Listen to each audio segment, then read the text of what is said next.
Hello दोस्तों, नमस्कार। स्वागत है आप सबका फिर से एक बार मेरे मिनी मिनी ब्लॉग में। ये है पिंक कलर में लाइट वेटेड ट्रांसपेरेंट साड़ी और इसका नाम है जामदानी। तो काफ़ी हल्का ये साड़ी है और इसमें जो काम किया है ये देखिए वाइट धागे से प्लस जरी का काम किया है और फुल बॉडी वर्क है। मुझे तो ये साड़ी काफ़ी पसंद आया। और आप सब सोच रहे होंगे कि मैं इस साड़ी के साथ क्या कर रही हूँ। तो मैं इस साड़ी में लगा रही हूँ फॉल्स। मैं फॉल्स लगाते टाइम हमेशा नीचे ही बैठती हूँ जिससे कि मुझे आसानी होती है फॉल्स लगाने में। तो यहाँ देखिए ये फॉल्स और ये साड़ी जिसकी कलर कोई मैच नहीं हो रही है, मिसमैच कलर का फॉल्स है।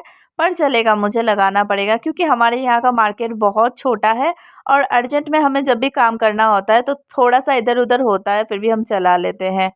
और मैं फॉल्स लगाने के लिए लेकर के बैठी हूँ ये लंबा सा धागा, जो कि आपको जितना दिखाई दे रहा है उससे भी ज़्यादा है, डबल है इसमें। तो एक ही बार में धागा ले लेते हैं जिससे कि एक राउंड में ही फॉल्स लगाना कंप्लीट हो जाएगा।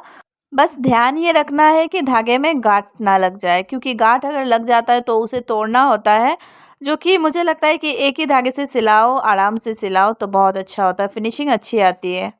अब आप कहेंगे कि नीचे वाला पोर्शन तो मशीन से ही सिलाई कर सकते थे। जी ज़रूर, मैं मशीन से सिलाई कर सकती थी, पर ये साड़ी मेरी माँ की है और उन्होंने मुझे कहा है कि हाथों से ही लगाना है।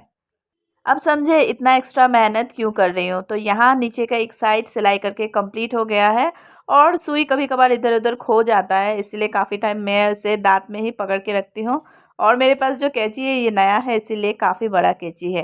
तो एक साइड नीचे का पोर्शन सिलाई करके कंप्लीट हो गया है, पर इसका ऊपर का पोर्शन अभी सिलाना बाकी है। अब मुझे फॉल्स का अपर पोर्शन सिलना है और इसके लिए चाहिए एक मैचिंग सूता।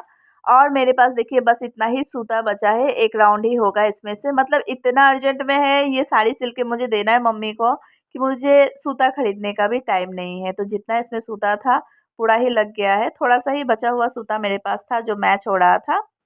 ऊपर का जो पोर्शन है ना, इसे काफ़ी ध्यान से सिलाना होता है क्योंकि इसमें कभी कभार फॉल्स तिरछा हो जाता है अगर हम सही से नहीं लगाएंगे। और ये जो फॉल्स है आप कहेंगे कि क्या फॉल्स है, तो ये चेरी का फॉल्स है और ये सिंथेटिक फॉल्स है, ये कॉटन फॉल्स नहीं है और इसी कारण मैंने इसे धोया भी नहीं है। अगर आप फॉल्स लगाते हैं कॉटन का तो उसे आप अगर पहले धो लेते हैं फिर प्रेस कर लेते हैं तो सही रहता है, वरना कभी कभार सिकुड़ जाता है। हालांकि ये सिंथेटिक फॉल्स है इसलिए मैंने धोया भी नहीं है, आयरन भी नहीं किया और काफ़ी जल्दी में मुझे ये करना पड़ रहा है, इसीलिए बस झुक के ज़्यादा देरी काम करने से कंधा दुखता है।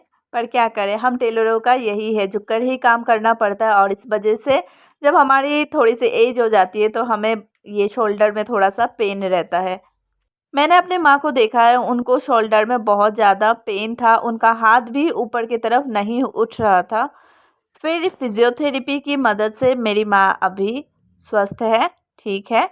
और ये देखिए फॉल्स लगाना कंप्लीट हो गया है। अंदर से ये कुछ अलग कलर आपको दिखाई दे रहा था, पर ये बाहर से देखिए इसका जो शेड है वो बाहर नहीं आ रहा है। तो यहाँ फॉल्स लगा के कंप्लीट हो गया है। एक दिन मैं भी इस साड़ी को पहन के ट्राई करूँगी, क्योंकि मम्मी की साड़ी है, कभी भी लेकर के आओ, पहनो और रील्स बनाओ। और आज के लिए बस इतना ही, फिर मिलेंगे, बाय बाय।